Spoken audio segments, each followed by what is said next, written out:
Previously on Heartland, residents returned to Hudson to assess fire damage. Amy and Ty discovered Heartland had miraculously survived, barn intact, house standing, Ty's office preserved. But surrounding landscape was devastated. Neighboring Morrison property burned completely. Search for 12 released horses began. 3 found alive with treatable injuries. 3 confirmed dead, including 1 Amy had to euthanize due to severe suffering. 6 horses still missing, including elderly mare Moonbeam. 42% of Hudson destroyed. 370 families homeless. 17 people dead. Caleb and Ashley lost everything. Survivor's guilt crushed Amy as she processed being spared, while neighbors lost everything. The episode ended at 2 a.m. with Amy listening to coyotes hunt in burned wilderness, where 6 horses remained missing, each night decreasing survival chances. Hello everyone, and welcome back to Western Flavors. If you're enjoying this season, please hit that like button and subscribe so you never miss a chapter. Last episode brought devastating answers. Heartland survived, but at terrible cost. 3 horses found alive, 3 confirmed dead, 6 still missing in burned wilderness. Tonight, the search continues with discoveries that will shatter Amy completely. Moonbeam's fate is finally revealed, but will Amy survive what she finds? Community tensions rise as resources stretch thin and survivor's guilt transforms into conflict. And a fire investigator arrives with questions that change everything. Was Hudson's destruction truly natural disaster or something far more sinister? Sometimes the cruelest truths come not from the disaster itself, but from learning it could have been prevented. Dawn broke over Heartland with air that still smelled like smoke despite winds having dispersed the worst of it. Amy had managed maybe 2 hours of sleep before giving up and getting dressed. The sun rose over landscape that looked alien, blackened earth, charred tree skeletons, devastation extending in every direction. The 3 rescued horses were stable in the barn. Ty had checked them around 5 a.m. and found their conditions improving. The young mare's breathing was clearer, her burns showing early signs of healing. The stallion with severe hindquarter burns was managing pain well with medication. The psychologically traumatized gelding was still skittish but accepting food and water, basic functions suggesting recovery was possible. But 6 horses remained missing, 6 lives unaccounted for, 6 families separated by fire and fear and the chaos of survival. Amy and Ty resumed searching at first light, moving through burned wilderness and systematic grid pattern they'd established yesterday. They called names until voices were hoarse, listened for whinnies or movement, looked for any sign of life in moonscape that had been forest. The searching was brutal work. The ground was still warm in places, heat radiating from earth scorched by flames. Ash covered everything, making breathing difficult even with bandanas covering their faces. The smell was overwhelming, smoke and death and burned organic matter coating throat and lungs. They'd been searching maybe 2 hours when Ty spotted movement in a ravine about half a mile from Heartland. A horse, a gelding, maybe 6 years old, standing near water that had provided refuge. He was alive but showed injuries, burns on his legs and flanks, singed mane and tail, but mobile and alert enough to have survived alone for 2 nights. Easy, boy. Easy. We're here to help. The gelding was skittish, traumatized by fire and abandonment, but allowed approach. Ty performed field assessment while Amy held the lead rope they'd brought. 2nd-degree burns. Moderate smoke inhalation. Dehydration. But treatable. He's young and strong. Good prognosis with proper care. They led him back to Heartland slowly, the gelding limping but managing the walk. 4 found alive now. 3 confirmed dead. 5 still missing, including Moonbeam. Getting the gelding settled in the barn took 30 minutes. Fresh water, hay, initial treatment for burns. He was the 4th rescued horse, joining the others in various stages of recovery. But as Ty was treating the new arrival, he noticed something concerning with yesterday's rescue. The young mare whose burns had seemed manageable. Her breathing had worsened overnight, and the burn sites showed signs of infection advancing faster than treatment could control. Amy, I need you here. She's developing complications. The mare's temperature was elevated. The burn showed angry red edges indicating bacterial spread. Her breathing had become labored again despite treatment that should have improved respiratory function. Infections progressing aggressively. The burns must have been contaminated with bacteria from the burn environment. I need to increase antibiotics and do more aggressive wound care, but supplies are limited. What are her chances? 60-40 in favor of survival if I can get infection under control in next 12 hours, but she needs constant monitoring. Someone has to stay with her. You stay. Keep treating her. I'll continue searching for the missing 5. But Ty's expression showed conflict. Amy, I should be out there helping you search. These horses need you too. They need a veterinarian more than they need me. I can search. You're the only one who can treat these infections. She was right, but it meant dividing their efforts when both tasks felt equally urgent and important. Around 9 a.m., vehicles started arriving at Heartland. Neighbors who'd lost their properties, families who were homeless, people seeking any help available in devastation's aftermath. Fairfield had survived, and word had spread quickly. Those who'd lost everything gravitated toward those who'd been spared, hoping for shelter, aid, resources, something. Lisa met them at the entrance, trying to coordinate while feeling overwhelmed by need she couldn't possibly meet alone. The first family was the Hendersons, elderly couple whose home had burned completely. They had nowhere to go, no family nearby, limited resources.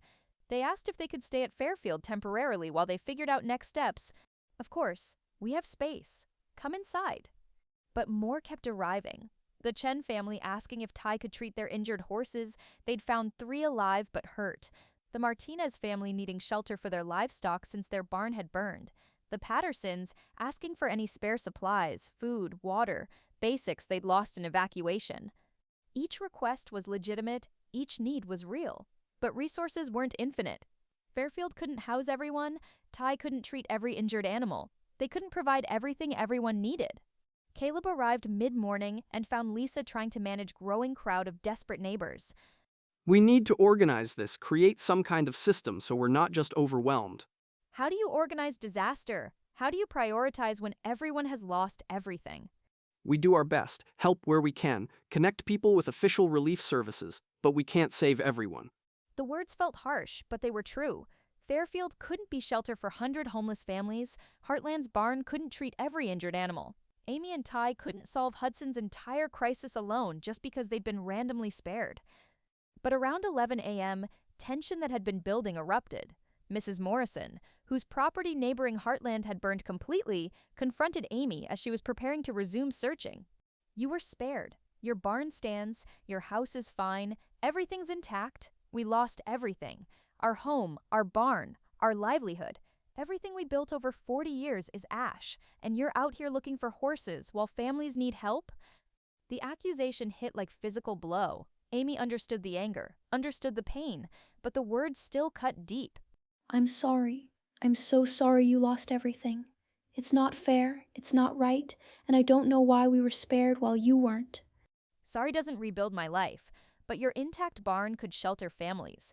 Your resources could help people. Instead, you're searching for animals that are probably dead, while humans are suffering. I can't abandon them. 6 horses are still out there. I have to try to find them. You have to? No, you want to. Because horses matter more to you than people do. That's always been true for Bartlett's. Animals first, community second. The words were cruel, but reflected genuine pain. Mrs. Morrison had lost everything while Amy had been spared. The unfairness of it was staggering, and anger had to go somewhere. Caleb intervened before confrontation could escalate further. Mrs. Morrison, I understand you're hurting. Amy understands too, but she's doing what she can. We all are. Heartland will help however possible. But Amy also has responsibilities to animals she released during evacuation. Responsibilities she chose. We didn't choose to lose everything. She left, but the confrontation revealed tensions that would only worsen as days passed. Those who'd been spared would feel guilt and obligation. Those who'd lost everything would feel resentment and anger. The division would scar Hudson's community for years. Around 1 p.m., Amy was searching alone in a section of burned wilderness about 2 miles from Heartland. She'd sent Caleb back to help Lisa coordinate aid for arriving neighbors. Ty was at the barn fighting to save the mare, whose infection was worsening despite aggressive treatment. The landscape here was particularly devastated. Fire had burned so hot it had consumed everything down to mineral soil. Nothing remained but ash and charred stones and occasional twisted metal from fences or equipment that had melted in heat. Amy was ready to turn back, having covered a signed search area without finding anything, when she heard it, a sound that might have been wind through burned trees, or might have been something else. She froze, listening. There again, not wind. A wicker, quiet and weak but unmistakably equine. Hello? Is someone there? She moved toward the sound, heart pounding. Please let it be one of the missing horses. Please let them be alive. She rounded a large burned boulder and saw her. Moonbeam. The elderly mare was lying in a small depression, partially hidden by burned terrain. She was alive. Amy could see her breathing. But even from distance, the injuries were obviously severe. Oh God, Moonbeam, I'm here, I found you. She ran the last 20 yards and dropped to her knees beside the mare who'd taught her to ride, who'd been at Heartland since before Amy was born, who represented connection to Marion and Jack and everything Heartland had been. The injuries were catastrophic. Severe burns covered Moonbeam's hindquarters and sides, third-degree burns that had been untreated for 2 days, now showing advanced infection. Her left rear leg was broken, bone visible through burned flesh where she'd apparently fallen trying to escape flames. The mare's breathing was labored and wet-sounding, indicating smoke damage to lungs that at 28 years old couldn't recover from this level of trauma.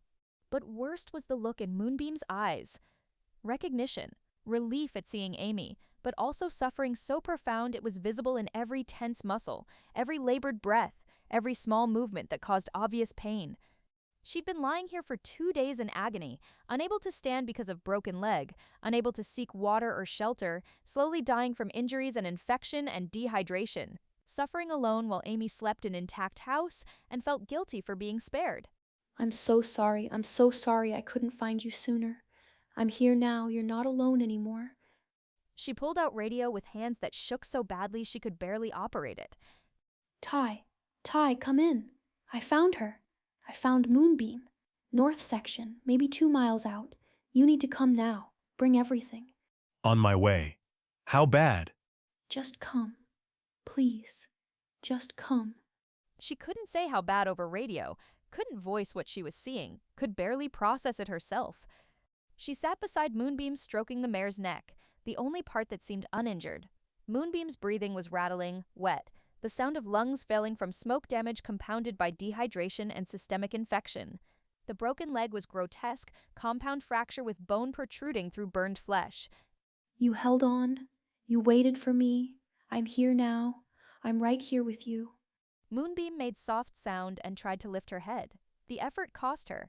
Amy could see pain spike in her eyes, but she was trying to respond, trying to acknowledge Amy's presence, trying to show she understood she wasn't alone anymore. The 15 minutes it took Ty to arrive were longest of Amy's life. She sat beside Moonbeam, talking softly, promising everything would be okay, while knowing it wouldn't be, knowing it couldn't be, knowing what Ty's assessment would be before he even arrived. When Ty reached them carrying full veterinary field kit, his face confirmed what Amy already knew. He knelt beside Moonbeam and performed assessment that was really just formality. The mare's condition was obvious even without detailed examination. Ty! Amy! Tell me she can be saved. Tell me treatment can fix this. I can't tell you that. Burns this severe, left untreated this long infection is systemic. The broken leg is compound fracture with bone protruding. At 28 with pre-existing arthritis. Surgical repair isn't viable even in perfect conditions. The smoke damage to her lungs is profound. You can hear fluid accumulation. Her kidneys are likely failing from dehydration and systemic infection. But there's a chance. Some chance. We could try. We could. I could administer massive antibiotics, provide hydration, manage pain, but Amy, all that would do is prolong suffering. She's dying. These injuries are fatal for horse her age. Treatment would mean days of agony before inevitable death. That's not mercy. That's not kindness. She's been at Heartland since before I was born. She taught me to ride. She carried me through every important moment. She's history. She's family. I know. And because she's family, we owe her peace. She's suffered enough. 2 days alone with these injuries. We can end that suffering now, or we can prolong it for a few more days before she dies anyway. What would she want? What would be mercy? Amy knew he was right, knew the only humane option was euthanasia, knew prolonging Moonbeam's life would be serving Amy's emotional needs rather than the mare's welfare. But knowing didn't make it easier, didn't make goodbye hurt less, didn't change the fact that she was about to lose connection to her mother, to Jack, to Heartland's entire history before fire. Will it be peaceful? She'll go to sleep. No pain, no fear. Just sleep, and then stopping. peaceful and quick.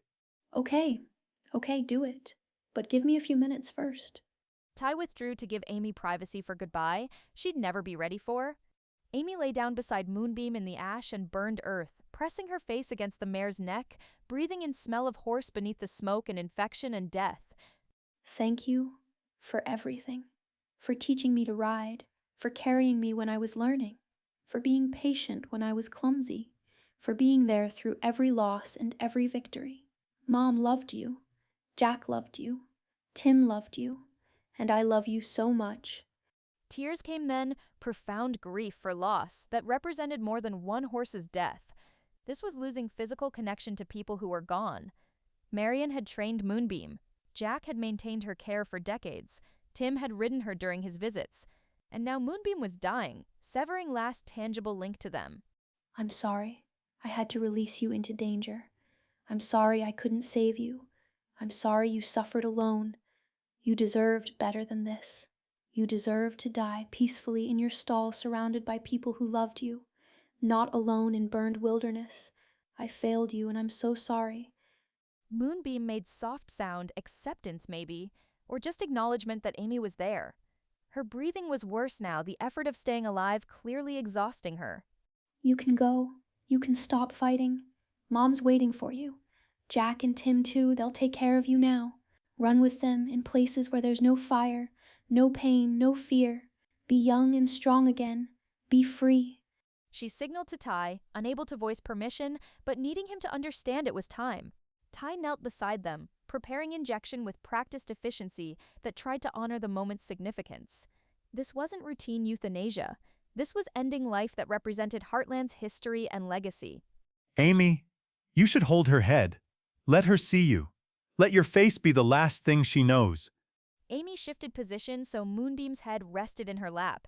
She stroked the mare's face, running fingers over markings she'd known for her entire life. It's okay, girl. You're safe now. I'm right here. You're not alone. Close your eyes. Rest. You've earned peace. Ty administered injection quickly and efficiently. Moonbeam sighed, long exhale that might have been relief. Her eyes stayed fixed on Amy's face. Her breathing slowed, the labored effort easing as sedative took effect. Within seconds, she was unconscious. Within a minute, her breathing stopped. Within 2 minutes, her heart stopped. And Moonbeam was gone. 28 years of life, of service, of history ended in burned wilderness under gray sky. Amy felt something break in her chest that she didn't think would ever heal. She stayed with Moonbeam's body for a long time, unable to move, unable to accept the reality of this loss layered on top of every other loss. Ty sat beside her, not speaking, just present. Eventually he helped her stand, helped her walk back to the truck, helped her function when functioning felt impossible.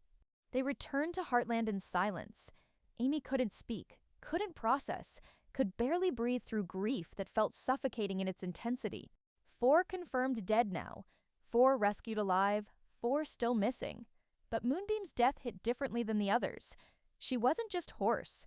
She was living connection to people who were gone, and now she was gone too. That evening, they buried Moonbeam at Heartland in small ceremony that felt both too much and not enough. Lisa, Lindy, Caleb, and Ashley attended. Ty said few words about history and legacy and connections that survive even when physical forms don't. Amy couldn't speak, could barely stand. The grief was overwhelming in ways that terrified her. She'd survived Jack's death, had survived Tim's death, had survived Heartland burning, had survived mandatory evacuation and impossible choices about which horses to save. But Moonbeam's death broke something in her that previous losses hadn't touched. This was loss of connection to her mother. Marion had trained this horse, had ridden her, had loved her. This was loss of connection to Jack and Tim, who'd both known Moonbeam for decades. This was loss of Heartland's living history, its tangible link to past. Lindy cried through the ceremony. Lisa maintained composure through force of will. Caleb looked devastated for Amy, understanding that this death represented something larger than one horse's loss. After burial, Amy retreated to the house and locked herself in the bedroom. She couldn't face anyone, couldn't accept comfort, couldn't function through grief that felt like it might destroy her completely.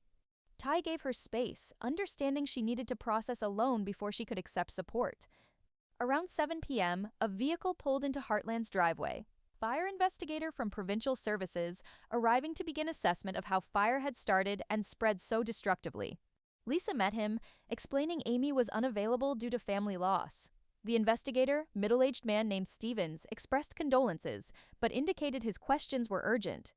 I need to speak with property owners about fire's origin and spread. My initial investigation has raised some concerns. Ty emerged from the house, willing to answer questions if it meant protecting Amy from additional stress. I'm Ty Borden. This is our property. What concerns? Fire started approximately 3 miles north of here. Initial assumption was lightning strike. We'd had storms in the area, but burn patterns are inconsistent with that origin. The fire spread in multiple directions simultaneously, which doesn't match natural fire behavior, and we found accelerant traces in the origin area. Accelerant? You mean like gasoline? Exactly like gasoline, in multiple locations around the origin point. Mr. Borden, evidence strongly suggests this fire was deliberately set. We're investigating this as potential arson. The words landed like bomb. Arson. Someone had deliberately set fire that destroyed half of Hudson, killed 17 people, burned hundreds of homes, devastated community. This wasn't natural disaster. This was crime. Who would do that? Who would deliberately burn down their own community? That's what we're trying to determine. I need to ask, do you or anyone in your family have enemies? Anyone who might have grudge? Any conflicts or disputes that could motivate something this extreme? No, nothing like that. We're just ranchers trying to rebuild after previous fire destroyed our property earlier this year. Previous fire? Tell me about that. Ty explained about the fire that had destroyed Heartland months ago, how they'd spent 8 months rebuilding, how this new fire had nearly destroyed everything again. Stevens made notes, his expression thoughtful. 2 fires in 1 year. That's suspicious coincidence. Mr. Borden, I need to be direct. Based on burn patterns and accelerant placement, we believe fire was set deliberately on property that borders yours. Someone started blaze that was intended to spread toward your location. You and your family may have been targets. The statement hung in air like threat. Someone had tried to burn down Heartland deliberately, had set fire that killed 17 people, destroyed hundreds of homes, devastated entire community, and Heartland had been the target. That's impossible. We don't have enemies who do something like that. With respect, someone disagrees. This fire was arson, and evidence suggests Heartland was intended target. Over the next days, I'll be investigating everyone you've had conflicts with, anyone who might have motivation to harm you or your family. Business disputes, personal grudges, any antagonistic relationships. He handed Ty card with contact information. If you think of anyone who might have done this, call immediately. And Mr. Borden, be careful. Someone who'd set fire that killed 17 people wouldn't hesitate to try again if first attempt failed. He left, and Ty stood in Heartland's driveway processing what he'd just learned. The fire that destroyed Hudson, that killed people, that sent them fleeing for their lives, someone had set it deliberately. Someone had tried to burn down Heartland specifically, and all the surrounding devastation was collateral damage from that attack. But who? And why? The episode ends with Ty standing in Heartland's driveway at dusk, holding the fire investigator's card while processing devastating revelation.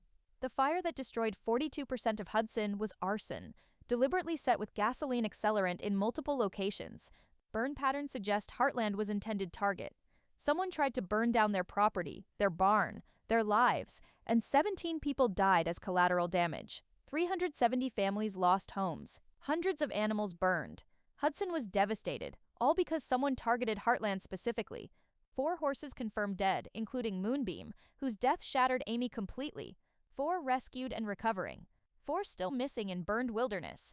Moonbeam buried at Heartland in ceremony that represented loss of living connection to Marion, Jack, and Tim. Amy locked in bedroom, unable to function through grief. Community tensions rising between those spared and those who lost everything. Survivors' guilt transforming into conflict. And now this, evidence that disaster wasn't natural but deliberate attack. Someone in Hudson set fire that nearly killed them all. But who would do this? And why? What grudge justified destroying entire community? Next time on Heartland, investigation intensifies as suspects emerge. Business rivals? Angry neighbors? Someone with grudge against Bartlett family?